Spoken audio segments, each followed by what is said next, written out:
Nimesikia wito kwamba serikali ya kaunti pamoja pia na lile shirika la kuweza kuangazia mikasa hapa nchini wakitoa wito kwamba wale ambao na wazima moto waweze kufika pale. Je, ni hatua ipi ambayo imechukuliwa kufikia sasa wa kesho? Na asante sana Nicholas.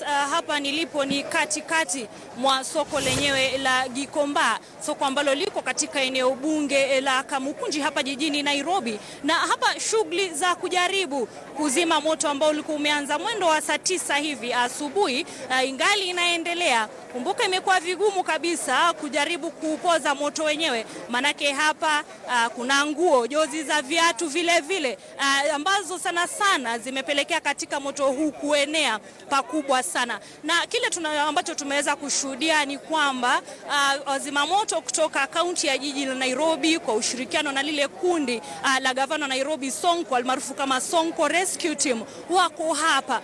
Wamekuwa wakijikakamua jinsi ya uwezo wao kuweza kujaribu kupoza moto wenyewe ambao vile vile umechoma jengo moja lililo na benki ya family na vile vile benki ya cooperative ambayo vile vile ilikuwa na jozi la viatu na vile vile mabunda ya nguo, lakini yote yamechomeka. Lakini shughuli yenyewe imekuwa vigumu kidogo kuweza kuituliza, manake kumbuka wakazi wa maeneo haya walimiminika hapa kutoka mwendo wa asubuhi kabisa. Wengine wanajaribu kujishindia nguo kuukuu ambazo zimepatikana kutokana na mali yenyewe ambayo imekuwa ikichomeka. Kuna zile ambazo kidogo zinapatikana upande wa chini, kwa hivyo wanajinyakulia, wanachukua, wengine waende pengine wakajitafutia nazo riziki. Na maafisa wa polisi vile vile waliweza kuwa hapa kwa wakati mmoja, hata ikawa ni tatizo, ikawa ni kama mkwaruzano, manake polisi wanajaribu kuwaambia wananchi waondoke ili shughuli ya kupoza moto iendelee, lakini nao wanajaribu kujiokolea mali yenyewe. Vile vile tumezungumza na baadhi ya wafanya biashara. Mmoja kwa mfano alikuwa akisema kwamba yeye alikuwa amechukua mkopo na kufikia sasa ni kwamba basi ule mkopo wa mali ambayo alikuwa amenunua yote imechomeka. Kwa hivyo hapa tunachoshuhudia ni kwamba ni mamilioni ya bidhaa, mamilioni ya mali ambayo imeteketea yote. Kumbuka tunaarifiwa kwamba soko hili liko na maeneo ama vibanda kama 15 maeneo ambayo yote tunaambiwa kwamba yameweza kuchomwa na moto wenyewe, na hapa ni kama robo tatu ya soko lenyewe lote limeweza kuchomeka. Lakini pengine kuna mwanadada mmoja ambaye niko naye hapa, nimeweza kumpata, ni kwa kitengo cha Sonko Rescue Team, ambaye atanieleza walipofika hapa asubuhi pengine yeye hali ilikuwa vipi, ni nini alishuhudia. Mwanadada, habari yako? Nzuri. Nimekupata hapa tangu asubuhi, sijui mlifika saa ngapi na mlipata hali ikiwa vipi? Hali ya asubuhi ilikuwa vizuri sana, lakini sasa ndio moto umeweza kuteketea. Na nyinyi mlipofika, je, wananchi walikuwa wengi ama mlifanya nini kujaribu kuzima moto wenyewe? Tulikuwa bado gari ya rescue ilikuwa imekuja, lakini zima moto ndio ilikuwa imefika. Naam, Nicholas Wambua, pengine tu kukuarifu ni kwamba shughuli kidogo zimekuwa ngumu. Sisi wenyewe unavyoona hapa imetulazimu kuweza kupanda kwenye lori la zima moto ili pengine kuweza kumwarifu mwananchi kile kinachotendeka, maana kimekuwa vigumu sana kujaribu kufanya kazi na wananchi ambao wao lao ni kujaribu kunusuru kile chochote atakachopata. Lakini cha muhimu ni kwamba tayari tunaarifiwa kwamba mbunge wa eneo hili la Kamukunji amewasili hapa.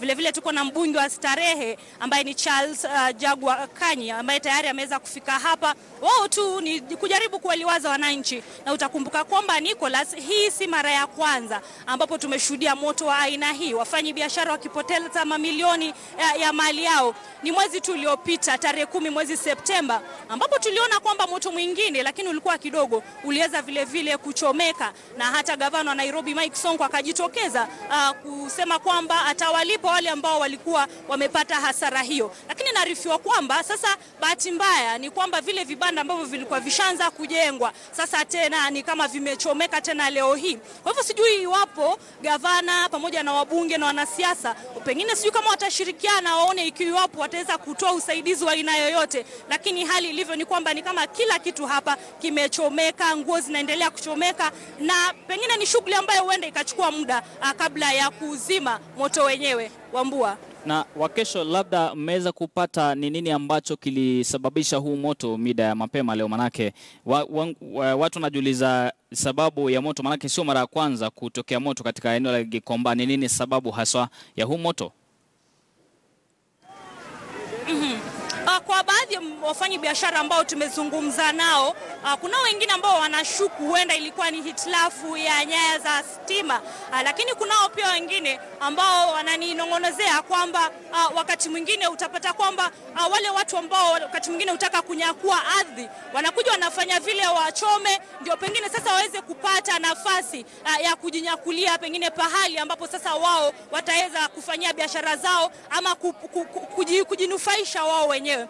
Vile vile kuna wengine ambao wanasema wengine pengine ni mzigo ambao umewalemea wa ile mikopo.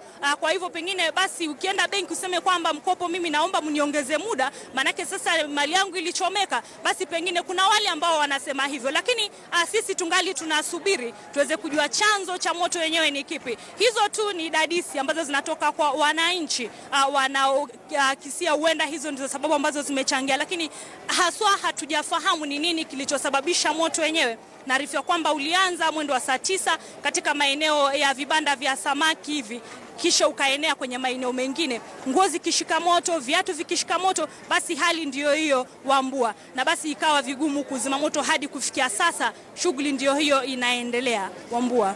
Asante sana Sisila. Kesho bila shaka tutakuungana nawe baadaye kuweza kujua ni yepi ambayo yanajiri na iwapo hatuweza kuzima huo moto zimeweza kufanikiwa. Mtazamaji, kumbusha tu kwamba pia soko la Gikomba liweza kuchomeka mwaka 2015 ambapo zaidi ya biashara 10,000 ziliweza pia kuathirika, mamilioni wakipoteza pale, na sasa hivyo kwamba tatizo kuu sasa katika kuzima ule moto wa Gikomba ni kuwa kuna msongamano mwingi sana wa watu na pia biashara ambao unapinga ama ambao unazuia sana hatua za kuweza kuzima huo moto. Kwa hivyo basi ni taarifa ambayo tutakuwa tunaifuatilia baadaye mtazamaji, na kusonga mbele ni